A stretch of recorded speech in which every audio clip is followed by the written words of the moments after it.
तो सरकार ने दिमाग लगाया, ऐसा कांड करते हैं ना कि पैसा ही निकलबे कोई नहीं करे। तो सरकार ने दो काम किया, आप ऑनलाइन पेमेंट कीजिए, ऑनलाइन हे अकाउंट से हो अकाउंट, एन्ने उन्ने कूदते रहिए, सरकार के पास न रहेगा। तो सरकार ने कहा कैशलेस कैशलेस, लोग भी मान गए, अच्छा सिस्टम भी ठीक है, कैशलेस, चोरी का डर नहीं यहाँ पे। उसके बाद कहा कि एटीएम से देर पैसा निकालेंगे तो फाइन लगा देंगे। मेहुल चोकसी, नीरव मोदी लोन लेके क्या हो गया सर, भाग गया सर, विजय माल्या भाग गया। इसमें सरकार क्या है, सरकार नहीं चाहती है कि सबके पास लोन हो।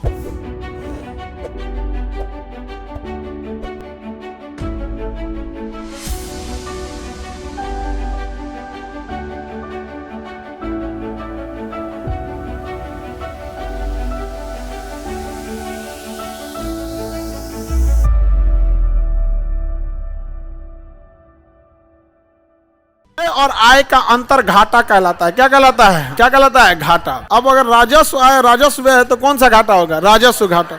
कौन सा घाटा, राजस्व घाटा। तो कौन सा घाटा होगा बाबू इसमें, राजस्व घाटा। कौन सा घाटा, राजस्व घाटा। समझ में आ गया कि नहीं आ गया, राजस्व घाटा कहलाता है। तो दो तीन चीजें समझना, एक होता है आय, दो तरह का होता है, एक होता है राजस्व आय। कौन सा है, राजस्व आय, राजस्व आय। और एक होता है पूंजीगत आय, पूंजीगत आय, पूंजीगत आय। देखो राजस्व आय उससे होता है, इसमें कोई भी प्रकार की देनदारी नहीं होती है, देनदारी नहीं होती है। सरकार आपको ये पैसा लौटाती ही नहीं है।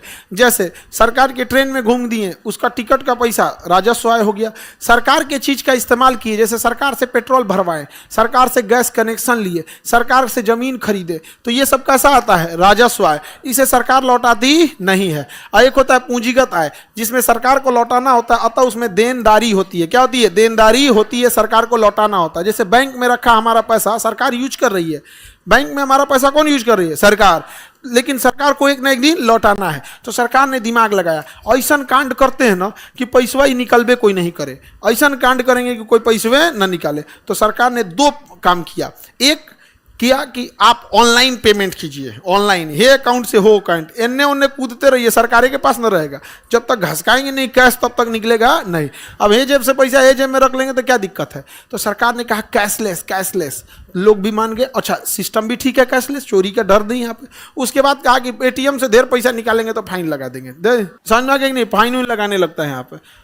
तो ये सरकार, तो इससे अच्छा है सरकार के पास बैंक में पैसा रहेगा, सरकार उस पैसे से लोन देगी और फिर मेहुल चोकसी लेके उस लोन को भाग जाएगा। मेहुल चोकसी, नीरव मोदी लोन लेके क्या हो गया सर, भाग गया सर, विजय माल्या भाग गया। इसमें सरकार क्या है, इन सब बैंक वालों की गड़बड़ी है, मिली भगत नहीं रहता सब। इस पे पूरी वीडियो डिटेल से बनाए हम, किस तरह से उसने बैंक के अधिकारियों को लूटा था। में रेपो रेट और रिवर्स रेपो रेट को निर्धारित करता है आरबीआई, भारतीय reserve bank, RBI. Repo rate, reverse repo rate क्या होता है, आरबीआई जो होता है लोन जो देता है छोटे बैंकों को, एसबीआई हो गया, सीबीआई हो गया, या फिर आपका पीएनबी हो गया, पीएनबी। बताइए अगर इन्हें लोन चाहिए तो किस रेट पे लोन लेंगे, रेपो रेट, रेपो रेट। अब ध्यान से समझो, ध्यान से, यहाँ पर इनके पास अगर पैसा ज्यादा हो गया, इनके पास अगर पैसा ज्यादा हो गया तो मार्केट में ढरका देंगे सब। किस में ढरका देंगे, मार्केट में। और जहाँ मार्केट में गया लोग उड़ने लगेंगे पैसा।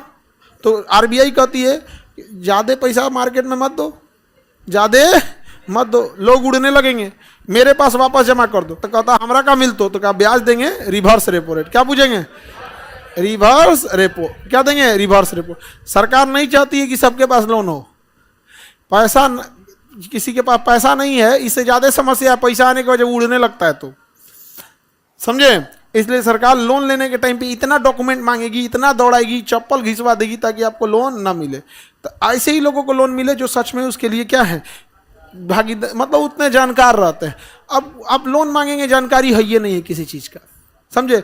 अब कहीं गए थे मछली के लिए लोन चाहिए, अरे भाई मछली के लिए लोन चाहिए, आप कौन सी मछली पालेंगे, उसका जीरा कहाँ से खरीद के लाएंगे, कितनी गहराई होगी, कितना टीडीएस होना चाहिए पानी का, वो सब पूछेगा। अगर नहीं बता पाए ना तो लोन रिजेक्ट कर देगा, कहेगा कुल मछली मुआ देगा, ही भगा इसको। पैसा पे कमीशन खाएगा, तब क्या खाएगा, कमीशन। लेकिन ओवरऑल तब आप ही अपनी मछली मार डालेंगे, उसका पता ही नहीं है आपको टीडीएस क्या है क्या नहीं होना चाहिए। तो बिजनेस खोल लेना बड़ी चीज़ नहीं होती है, सफल करना बड़ी बात है।